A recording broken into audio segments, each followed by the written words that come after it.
Καταρχήν θα πρέπει να συστηθούμε. Εγώ είμαι ο Γιώργος Χριστοδούλου, ο κύριος είναι ο Κώστας, ο Παλάς. Και ήρθατε στην ΕΣΥ. Τι σημαίνει ΕΣΥ?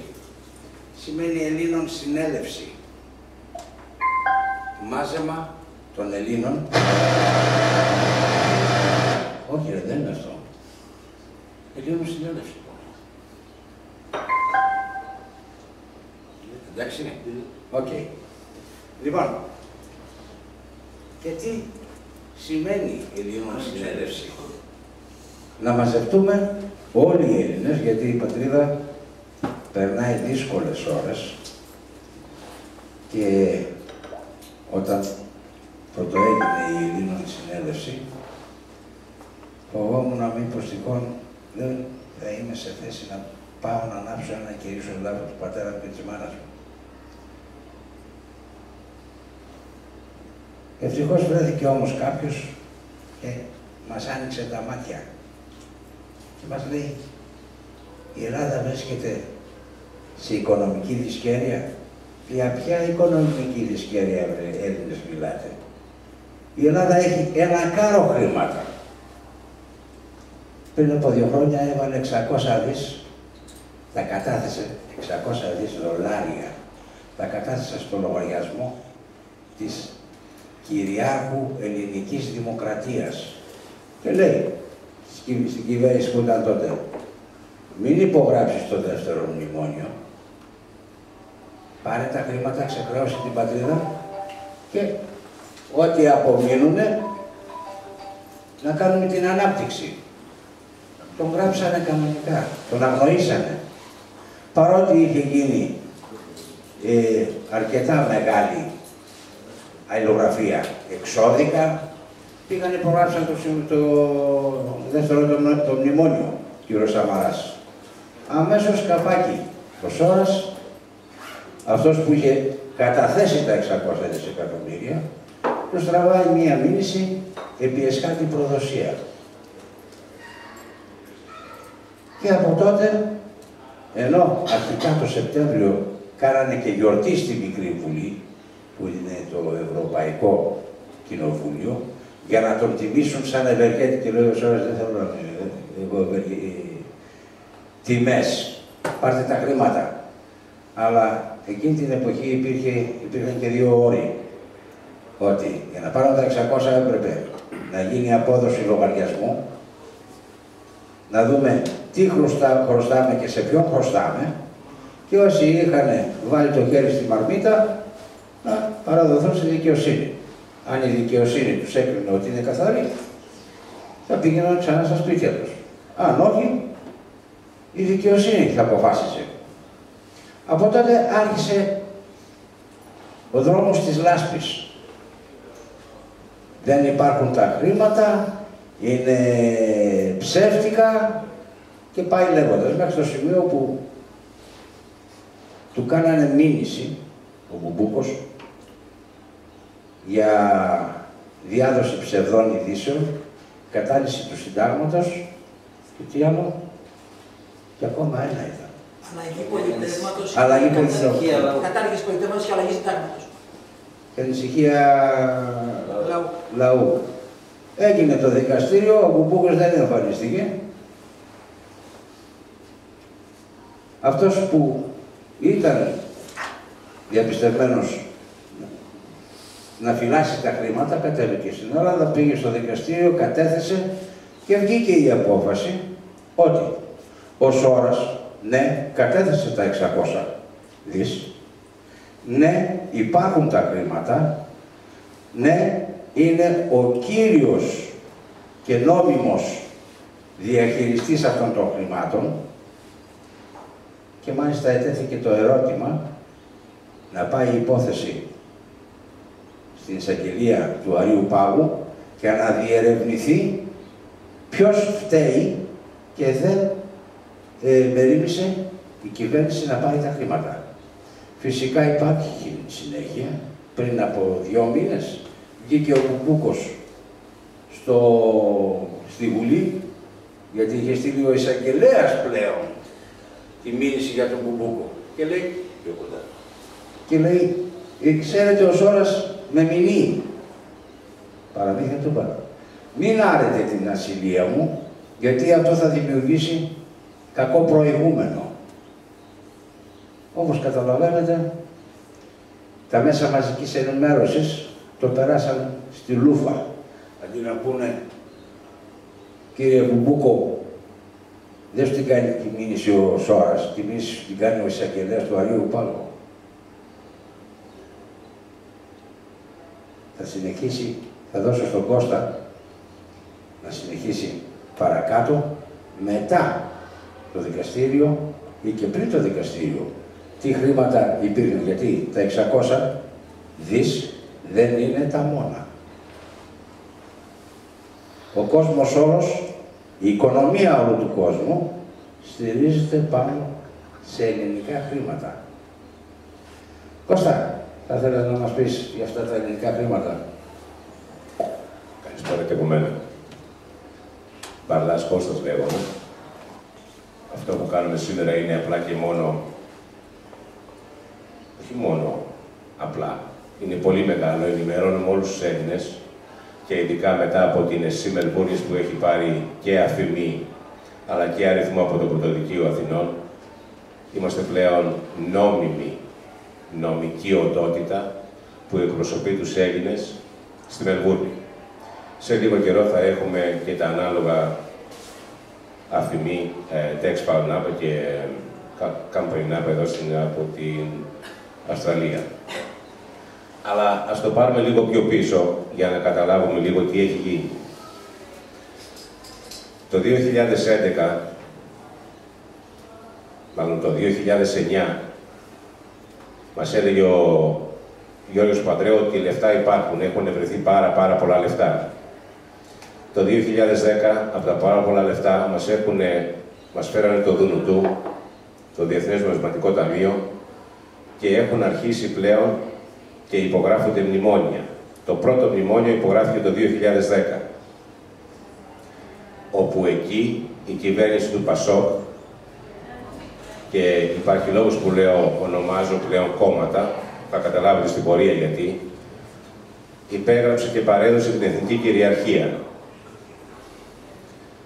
Το 2011 εμφανίζεται ένας Έλληνας από την Πάτρα, ο οποίος έχει στην κατοχή του ένα χαρτοφυλάκιο πάρα πολύ μεγάλο.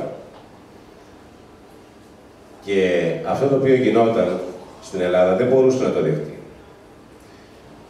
Κάνει λοιπόν δωρεά 4 μετοχές σε έναν οργανισμό, μη κυβερνητική οργάνωση, μη κερδοσκοπικού χαρακτήρα, και άλλες 4 σε έναν δεύτερο, υπέρ των Ελλήνων.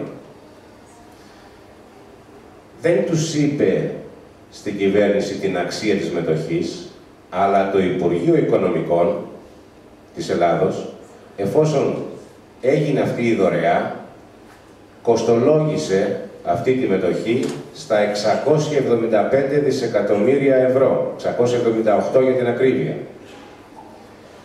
Και το Υπουργείο Οικονομικών το στέλνει και στο Κοινοβούλιο της Ελλάδος, στη Βουλή, για επικύρωση.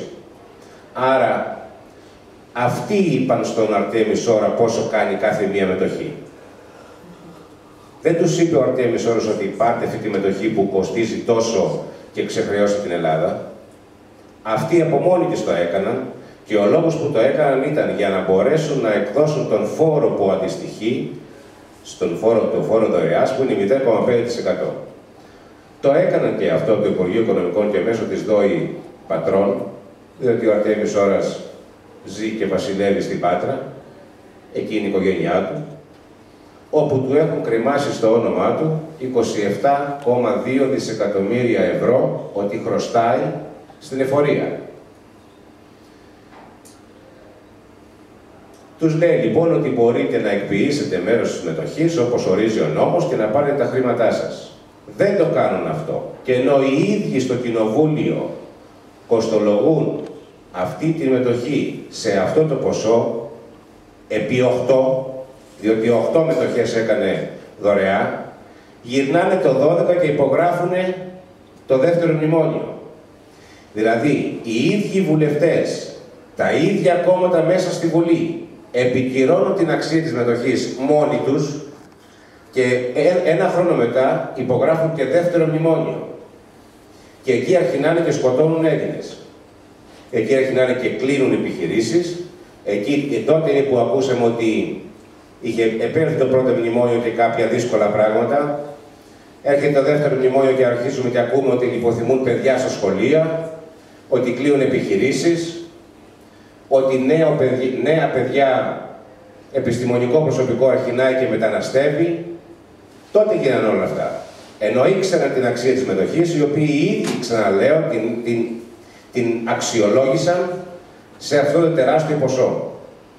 Δεν σταματάει λοιπόν εκεί, και ενώ το 12 ήταν έτοιμοι να πτωχεύσουν την Ελλάδα διότι δεν αγγίζαν τις μετοχές, έρχεται ο Αρτέμις Ώρας και καταθέτει σε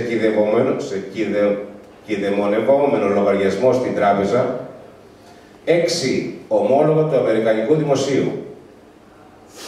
Αναγράφονται ως εξωτερικό χρέος της Αμερικής αυτά τα ομόλογα. Κάποιοι λένε ότι τα ομόλογα αυτά δεν είναι αληθινά, είναι πλαστά ή οτιδήποτε. Για να το ξεκαθαρίσουμε αυτό μία και έξω. Εάν κάποιος έχει σήμερα ένα ομόλογο, θεωρεί ότι μπορεί να το καταθέσει σε οποιοδήποτε λογαριασμό θέλει και να υποχρεώσει τον υπόχρεο του ομολόγου να το πληρώσει σε οποιοδήποτε λογαριασμό θέλει ένας τρίτος ή ο δικαιούχος, αν είναι έτσι, δεν θα είχε καμία δύναμη η Αμερική ή οποιαδήποτε άλλη χώρα έχει ομόλογα να σταματήσει την ροή των χρημάτων σε οποιαδήποτε τρομοκρατική οργάνωση. Θα πρέπει λοιπόν να ερωτηθεί ο εκδότης των ομολόγων εάν επιτρέπει την κατάθεση αυτή των ομολόγων προς τρίτο πρόσωπο.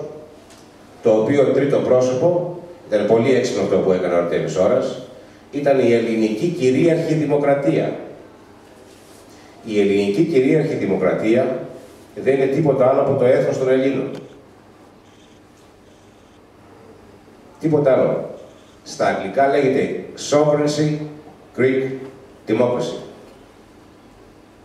Sovereign Greek Democracy.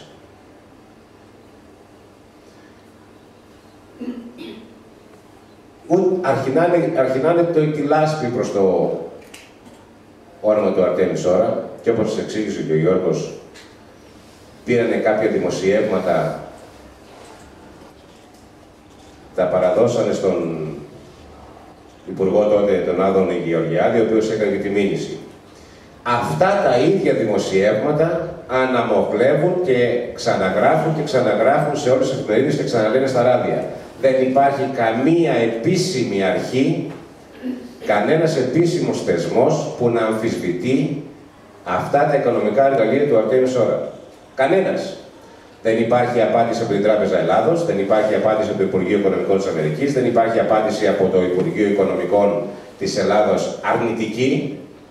Δεν υπάρχει τίποτα. Παρά είναι κάποια δημοσιεύματα, τα οποία αυτά τα δημοσιεύματα, μάλλον βάσει αυτών των δημοσιευμάτων, κατατέθηκε η μήνυση κατά το Αρτέμις Ώρα, ο οποίος στο δικαστήριο δικαιώθηκε. Και, εν πάση περιπτώσει, αν είναι οι Έλληνες ακόμη να πιστεύουν τις δημοσιεύσεις αντί τα δικαστήρια, τότε μάλλον το μυαλό μας έχει γίνει ταραμάς. Σε οποιοδήποτε μέρος του κόσμου και να πας, όταν έχεις μία υπόθεση στην Ελλάδα και θέλεις να την συνεχίσεις σε ένα άλλο μέρος και κάνεις πιστό αντίγραφο της απόφασης, η δικαιοσύνη αυτού του δεύτερου κράτους θα λάβει υπόψη της την απόφαση της δικαιοσύνης και κανένα δημοσίευμα. Την απόφαση της δικαιοσύνης. Και εκεί λοιπόν αρχινάει το ωραίο πράγμα τώρα. Πάμε λοιπόν τώρα και λίγο παρακάτω. Πέρα από την τρίτη πρόταση που έκανε ο Αρτέμις Ώρας στο ταύκησή με το οποίο δεν θα επεκταθώ πολύ σε αυτό, καταθέτει και δικά του ομόλογα στην Παγκόσμια Τράπεζα μέσω ενός ταμείου όπου είναι μόνο τα παράγωγα των ελληνικών καταπιστευματικών λογαριασμών και εγκρίνεται, κατατέθη ο φάκελος με πρωτόκολλο και με δικηγόρο δίπλα για να υπογράφει ως μάρτυρας και στη Federal Reserve και στην Παγκόσμια Τράπεζα και στον OITC και στη CIA και στην Ευρωπαϊκή Τράπεζα και στο ΔΝΤ, παντού έχει κατατεθεί με πρωτόκολλα και με μάρτυρα δικηγόρο. Έχει εγκριθεί πρόγραμμα τεράστιου ποσού, υπεραρκετό για να φτιαχτούν 49.000 έργα σε Ελλάδα και Κύπρο, με τις τελειότερες τεχνικές μελέτες και οτιδήποτε άλλες μελέτες χρειάζονται, προς όφελος των Ελλήνων. Ανταποδοτικά έργα, κοινοφελή έργα και οτιδήποτε άλλο χρειάζεται ο Έλληνας, όχι μόνο στην Ελλάδα και στην Κύπρο, οπουδήποτε υπάρχει Έλληνας σε όλη τη γη. Εάν η κοινότητα της Μελβούρνης εδώ, μέσω της ΕΣΥ, πάρει απόφαση ότι θέλει ένα χωριό για τους γερόντους, για τους Έλληνες γερόντους, για να έχουν το δικό τους χωριό όπως ήταν στο χωριό τους, για να τους θυμίζει την πατρίδα, εάν αυτό θέλουν και έχει ισονομία, έχει αρετή, έχει αισθητική, έχει κάλος, είναι δίκαιο αυτό το οποίο ζητάνε οι άνθρωποι, αμέσως θα γίνει. Δεν υπάρχει τίποτα να το σταματήσει. Δεν υπάρχει τίποτα να το σταματήσει. Και αφού λοιπόν τρέχουν όλες αυτές οι προσφορές, και μία παρένθεση θα κάνω εδώ, αυτό το πρόγραμμα των 2,33 στην Παγκόσμια Τράπεζα και στο Ταμείο ΑΟ, το επικυρώνει και ο Αλέξης Τσίπρας τελευταία. Αν ακούσατε πριν 4 εβδομάδες, έκανε αίτημα ο Αλέξης Τσίπρας στην Παγκόσμια Τράπεζα για να επενδύσει χρήματα στην Ελλάδα έτσι ώστε να μπορέσει να αρχίσει η ανάπτυξη. Και απάντησε θετικά η Παγκόσμια Τράπεζα αναδιάρθρωσης και ανασυγκρότησης των κρατών, αυτός είναι ο όλος τίτλος, ότι θα κάνει αυτά τα έργα μέσω ιδιωτικών εταιριών. Ξένων ιδιωτικών εταιριών. Έτσι δούλευε το σύστημα τόσα χρόνια, έτσι συνεχίζουν να το δουλεύουν. Στην περίπτωση όμως του Αρτέμις Όρα, ο ίδιος ο Αρτέμις Όρας έχει βάλει εγγυήσεις. Μια επιστημονική ομάδα έχει κάνει 49.000 μελέτες. Φανταστείτε λοιπόν τον όγκο εργασίας που έχει γίνει, έχει δοθεί για να γίνουν αυτές οι μελέτες. Όλα έχουν εγκριθεί, όλα είναι έτοιμα. Μένει μόνο η ελληνική κυβέρνηση να πάει να εκτελέσει. Δεν εκτελεί, παρά προχωρά και υπογράφει και τρίτο μνημόνιο. Και τι βλέπουμε από το 12 μέχρι τώρα? Ότι όλα τα κόμματα συστρατεύονται ενάντια των Ελλήνων. Δεν υπάρχει πλέον κομματική ιδεολογία. Μία είναι η ιδεολογία. Υποταγή στους δανειστές. Αυτό δείχνουν, δεν δείχνουν κάτι άλλο. Δεν υπάρχει μία πολιτική σκέψη, πρόταση, οικονομική πρόταση αν θέλετε. Με όλους αυτούς τους πανεπιστήμιους που είναι μέσα στα Υπουργεία, με όλους τους συμβούλους, γραμματείς, οτιδήποτε. Δεν υπάρχει καμία πρόταση έτσι ώστε να μας βγάλει από το τέλμα. Αν μπήκαμε στο μνημόνιο με 256 δισεκατομμύρια ΑΕΠ και 113% εξωτερικό χρέος, έχουμε φτάσει 160 δισεκατομμύρια ΑΕΠ και το εξωτερικό χρέος έχει πάει στο 180%. Και να θέλει να πληρώσει ο Έλληνας αυτά τα οποία χρωστάει, κάνουν οτιδήποτε είναι δυνατόν να μην έχει λεφτά να τα πληρώσει.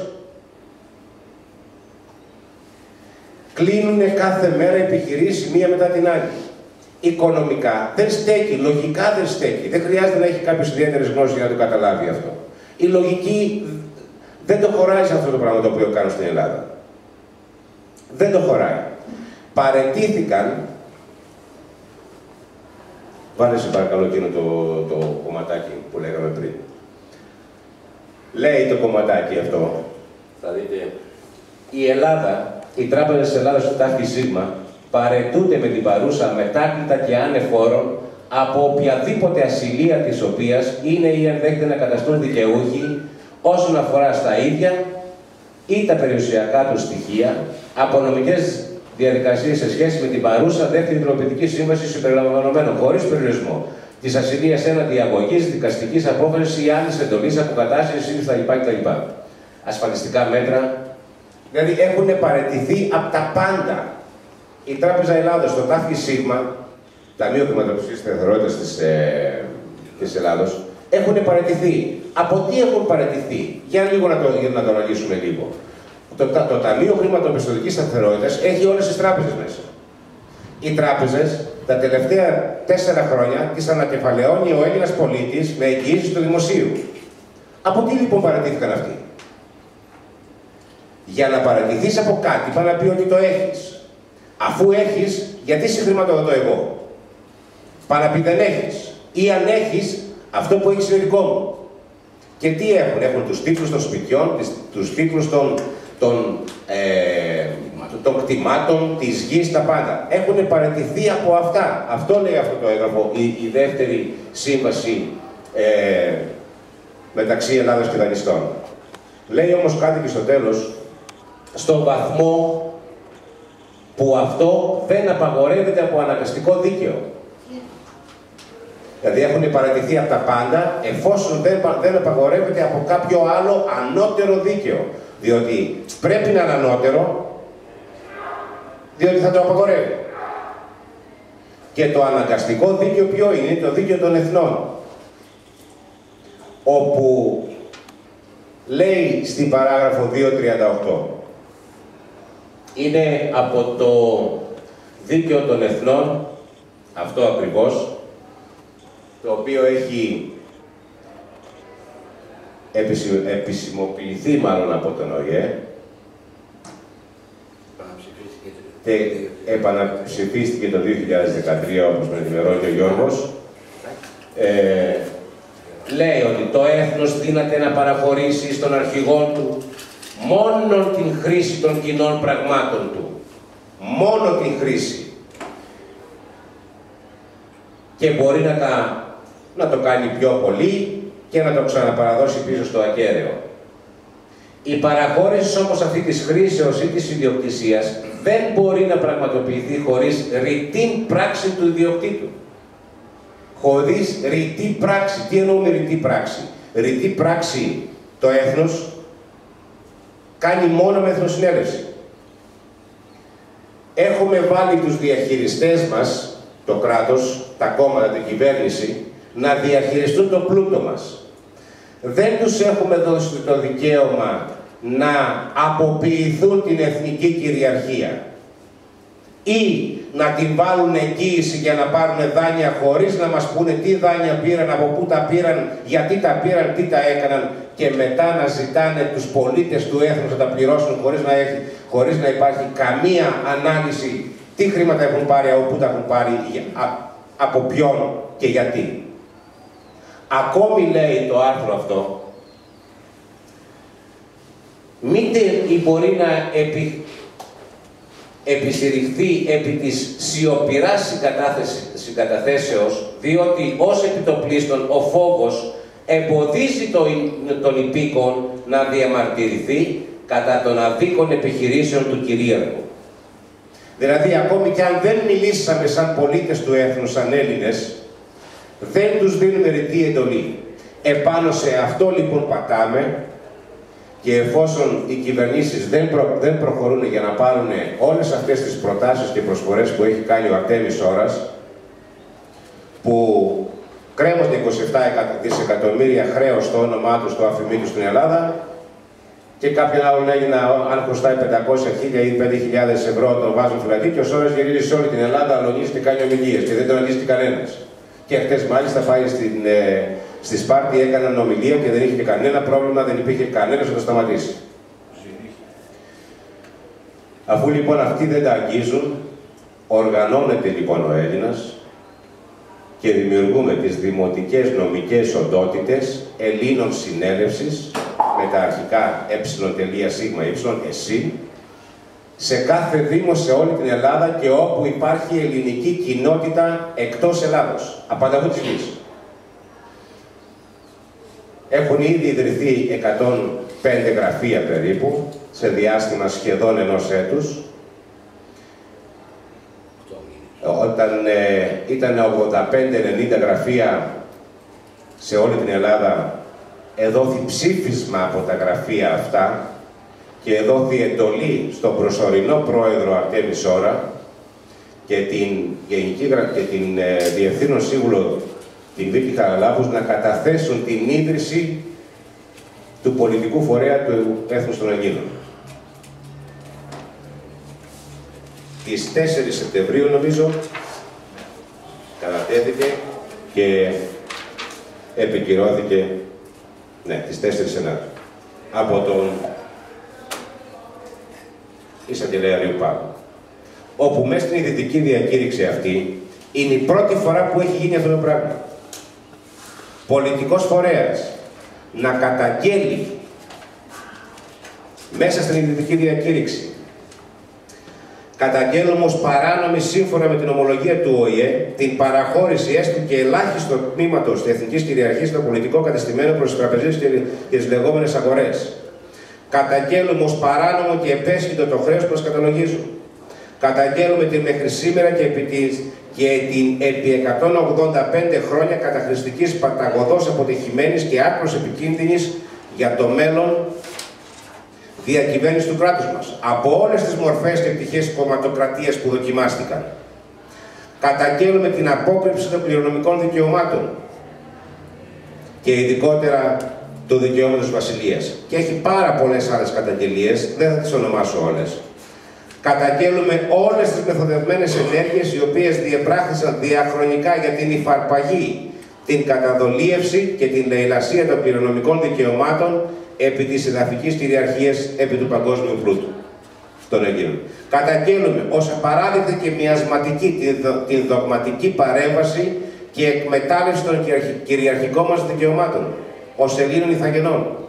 Καταγγέλνουμε τις γενοκτονίες, τις δολοφονίες, τις καταστροφές και τις δηλασίες που έγιναν εις βάρος των Ελλήνων ηθαγενών σε οποιοδήποτε μέρος του πλανήτη. Καταγγελίες συγκεκριμένες. Και αυτά τα υπογράφει ο Εισαγγελέας Αριού Πάγου. Στείλουμε την Ελλήνων πολιτεία, διότι ο πλούτος αυτός ο οποίος έχει καταθέσει, έχει εγκριθεί για τους Έλληνες, εάν δεν στηθεί σωστά η πολιτεία, είναι ένα πολύ επικίνδυνο όπλο. Μπορεί να παράξει κακό. Γι' αυτό η πολιτεία που στείλουμε σήμερα, η πλατφόρμα αυτή η οποία στείλουμε μέσω των ΕΣΥ σε όλη την Ελλάδα, πατάει επάνω σε 12 αξίες, 18 αρχές και 3 νόμους, 33 πρωτόκολλα. Οι αξίες είναι η λογική, το πρώτο πράγμα που έχει ο άνθρωπος, η ελευθερία, το ζητούμενο, ο άνθρωπος πρέπει να είναι ελεύθερος, την αρετή, αλίμονο, τη δικαιοσύνη, που ας μας πει κάποιος σήμερα ότι ζούμε σε ότι έχουμε δικαιοσύνη, ότι η δικαιοσύνη είναι ανεξάρτητη. Και ας μας πούνε τελικά και οι αριοπαγίτες της Ελλάδος, πώς προτείνονται για να γίνουν μέλη του Αριού Πάγου και να είναι στην Ολομέλεια. Κάποια στιγμή όλα αυτά τα σάπια θα σπάσουν στην Ελλάδα και θα καταλάβει ο Έλληνας πόσο πολύ σαπίλα υπάρχει στο πολιτικό σύστημα. Πόσο πολύ σαπίλα υπάρχει και πίσω από το πολιτικό σύστημα. Πόσο σάπιοι είναι αυτοί οι οποίοι τραβούν τα νήματα του πολιτικού συστήματος, καθεστώτος μάλλον, και δολίως και εντέχνος κατακλέβουν οτιδήποτε παράγει ο Έλληνας. Θα τη δούμε λοιπόν τη δικαιοσύνη που έχουμε. Έχουν βγάλει φωτογραφικούς νόμους για τον συγκεκριμένο άνθρωπο νόμο. Αυτό, αν μη τι άλλο, δεν είναι ισοπολιτεία. Μιλάμε για ισότης. Δεν υπάρχει ισότης στην Ελλάδα. Δεν υπάρχει αυθονία πλέον. Δεν υπάρχει αυθονία σε τίποτα. Δεν υπάρχει αλήθεια. Όχι ψήφισαν οι Έλληνες, ναι το εξέλαβαν οι άλλοι. Από τη μία μέρα στην άλλη αλλάζουν τα πράγματα όπως θέλουν. Μας είχαν γεμίσει με λεφτά υπάρχουν και τελικά στο τέλος δεν υπήρχε τίποτα. Με Καρποστάλτο Καστελόριζο και με τιμόφουρα πάτα ο Γιώργος Παπανδρέου μας εξήγηλε ότι πρέπει να μας φέρει τους διεθνείς επικυριάρχους στο κεφάλι μας. Μετά το Ζάπιο 1, Ζάπιο 2 ο Σαμαράς μας υπέγραψε δεύτερο μνημόνιο και μας επέβαλε ένα κάρο μέτρα. Μετά από το θα σκίσω το μνημόνιο σε ένα βράδυ γιατί δεν υπάρχει μνημόνιο με το ΣΥΡΙΖΑ, υπογράφει το τρίτο μνημόνιο. Και μετά του όχι, που τα έκανε ναι. Δεν υπάρχει αλήθεια λοιπόν από κανένα κόμμα. Τα έχουμε δει όλα τα κόμματα. Οι ιδεολογίες έχουν μείνει στις ιδέες και λόγια. Είναι πλέον ψέματα. Δεν θα το κρατήσω πολύ. Δεν θα το πλατιάσω πολύ.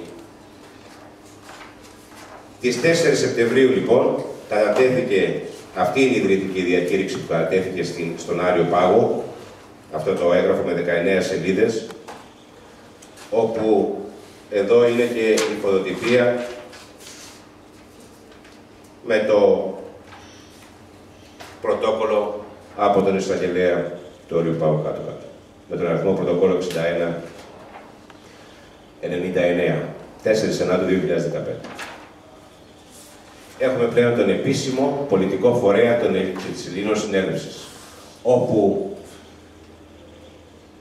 δεν υπάρχει πιο δίκαιο και πιο σωστά δομημένο καταστατικό διοίκησης ενός πολιτικού φορέα και μέσω αυτού του καταστατικού να διοικήσουμε αργότερα την πατρίδα μας. Αυτή τη στιγμή όλα τα κόμματα δουλεύουν με το σύστημα, το αρχηγοκεντρικό σύστημα. Λένε ότι οι βουλευτές προτείνονται από την κάθε κομματική, ένα κομματικό όργανο. Εάν δεν βάλει την υπογραφή του αρχηγός του κάθε κόμματος, δεν μπαίνει κανένας υποψήφιος. Και στο νομό Ηρακλείου, τον οποίο μένω εγώ, το κάθε κόμμα που επιβάλλει εμένα, ποιον θα πάω να ψηφίσω, ποιον βουλευτή. Το οποίο αυτόν τον ορίζει και βάζει τη δική του υπογραφή ο αρχηγός του κάθε κόμματος. Είναι αρχηγοκεντρικό σύστημα. Στην Ελληνοπολιτεία και μέσα στο καταστατικό μας, δεν μπορεί κανείς να μας πει ποιον θα προτείνει η ΕΣΥ σε κάθε δήμο για να τον εκπροσωπήσει. Εκεί είναι η δημοκρατία, όπου βγαίνει από το κρατήν του Δήμου, που δηλώνει την δύναμη του πολίτη. Η δημοκρατία δεν είναι πολίτευμα. Δεν είναι αριστερή δημοκρατία, σοσιαλιστική δημοκρατία, βασιλευωμένη δημοκρατία, ό,τι χάλι θέλεις δημοκρατία. Η δημοκρατία είναι δημόσια διοίκηση. Είναι μια σωστή διοίκηση των πολιτών. Η δίκαιη διοίκηση των πολιτών. Δεν είναι πολίτευμα. Μπορείτε να πάρετε όλες τις πληροφορίες, τις έχουμε εδώ, και την ιδρυτική διακήρυξη και στις προγραμματικές δηλώσεις, όπου διαβάζεις τις προγραμματικές δηλώσεις θα καταλάβετε πλέον τι πολιτεία πάμε να στήσουμε, την Ελληνοπολιτεία που πάμε να στήσουμε, πώς θα τη στήσουμε και ώσπου να με το που πάρουμε την Ελλάδα μας στα χέρια μας, εμείς οι Έλληνες, φανταστείτε 325 ΕΣΥ σε όλη την Ελλάδα να προτείνουν 2 εκπροσώπους για να τους εκπροσωπήσουν στην κεντρική σκηνή της διακυβέρνησης. Χωρίς να έχει δικαίωμα να τον αλλάξει κανένας από τα κεντρικά. Ή να επιβάλλει να στείλουν κάποιον.